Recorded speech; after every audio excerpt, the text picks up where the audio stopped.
आप ये triggering point एक शब्द आपने ढूंढ लिया है कहीं से। बहुत से ट्रिगरिंग पॉइंट आए खून में पंजाब। अरे उनके खून में आंसू नजर आ रहे हैं। जात पात के आधार पर एक आदमी को चीफ मिनिस्टर चुना, ये पंजाब की रवायत नहीं।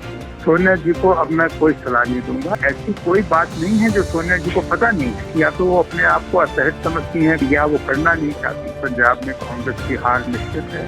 आप एक झाड़ू फिर जीत से जीतेगी।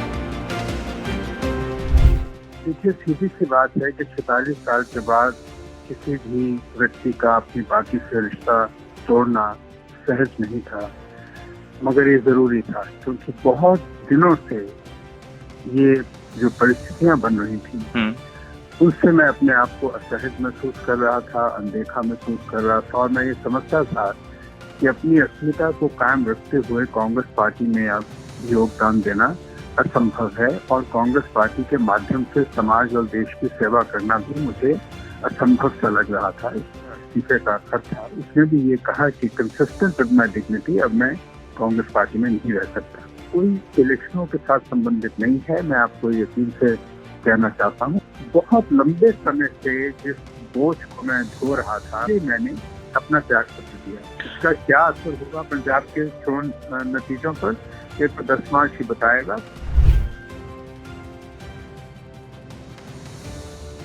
जब मेरी राज्यसभा टेन्योर एक्सटेंड नहीं किया गया तब मैंने इस्तीफा नहीं दिया। जब मेरा मंत्री पद से मंडल से इस्तीफा हुआ तब मैंने इस्तीफा नहीं दिया। जब मैंने अपने आप को इतने महीने बिना किसी जिम्मेवारी के कांग्रेस के साथ जोड़ी रखा, और जब G23 का अटैक हुआ तब भी मैं सोनिया गांधी के साथ खड़ा रहा। अगर तब मैंने इस्तीफे नहीं दिए तो इससे अब इस्तीफे देने का क्या, इस कारण से इस्तीफा देना तो हास्यास्पद बात है। पंजाब में कांग्रेस की हार निश्चित है। आप एक झाड़ू फिर जीत से जीतेगी, क्योंकि पंजाब बदलाव के मोड़ पर खड़ा है।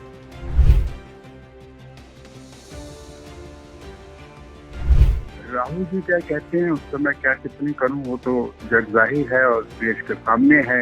जहाँ तक मेरा सोनिया जी से बात करने की बात है या किसी और से बात करने की बात है, मैं ये फैसला ले चुका था। मेरे मन में मुझे ये यकीन था कि ये फैसला सच है, क्योंकि ये मेरी अस्मिता को बनाने का फैसला था। ऐसी बात नहीं है कि देश के कांग्रेस पार्टी के शीर्ष नेताओं को कांग्रेसियों की, सीनियर कांग्रेस लोगों की भावनाओं का पता नहीं है। अगर समझते हुए भी कोई असमझ बने तो उसके पास कोई अपील करने का कोई मतलब नहीं है।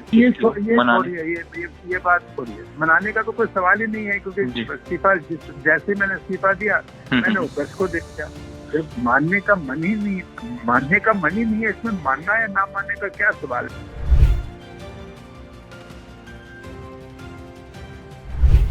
सोनिया जी को अब मैं कोई सलाह नहीं दूंगा। वो बहुत सुलझी हुई नेता हैं। मैं उनका बहुत सम्मान करता था, करता हूँ और करता रहूंगा। मुझे दुखी इस बात का है कि ऐसी कोई बात नहीं है जो सोनिया जी को पता नहीं है। किसी न किसी कारण या तो वो अपने आप को असहज समझती हैं कोई बदलाव के लिए, या वो करना नहीं चाहती। तो जिन्होंने इतने साल पार्टी को के उतार चढ़ाव में पार्टी के साथ रहे, वो अगर अब पार्टी छोड़ रहे हैं तो समझ लीजिए कि ये किला ढहने वाला है, और ढह ही गया है सबके। देखिए ना, 52 सीटों पर आके खड़े हो गए। अब वो तीन प्रांतों की पार्टी कांग्रेस बन के रह गई, जहाँ जब 1984 में 403 लोकसभा की सीटें हमारे पास थी।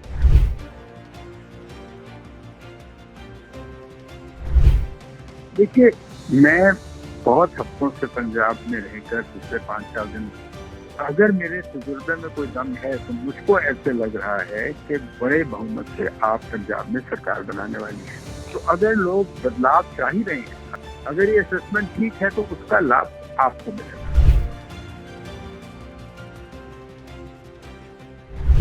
मुझे किसी बात का इंतजार नहीं है, मुझे किसी चीज की अभिलाषा नहीं है।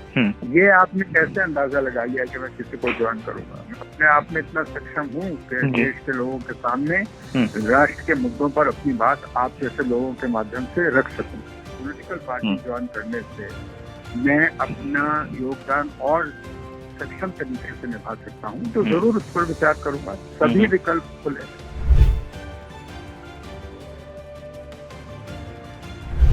तान है और मैनेजमेंट नहीं है तो जाहिर है कि सेंट्रल लीडरशिप की जिम्मेवारी सीधी है। 135-36 साल पुरानी पार्टी में सिर्फ 3 ही नेता हैं पंजाब में।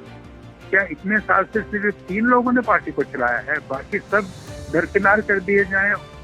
आप एक स्टेज पर बिठाकर एक आदमी को कह रहे हैं कि देखिए इनको अगर काटेंगे तो इनके खून में पंजाब नजर आएगा। अरे उनके खून में आंसू नजर आ रहे हैं।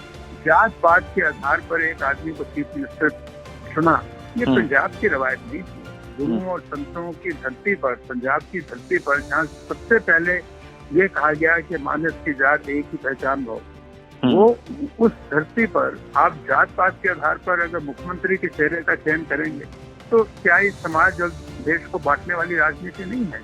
जिस वक्त उनको हटाया गया, जिस तरह उनको जिल्लत करके हटाया गया, इससे पार्टी को खारा नुकसान हुआ है। और आप ये कैसे कह सकते हैं कि हमने कुछ नहीं कहा?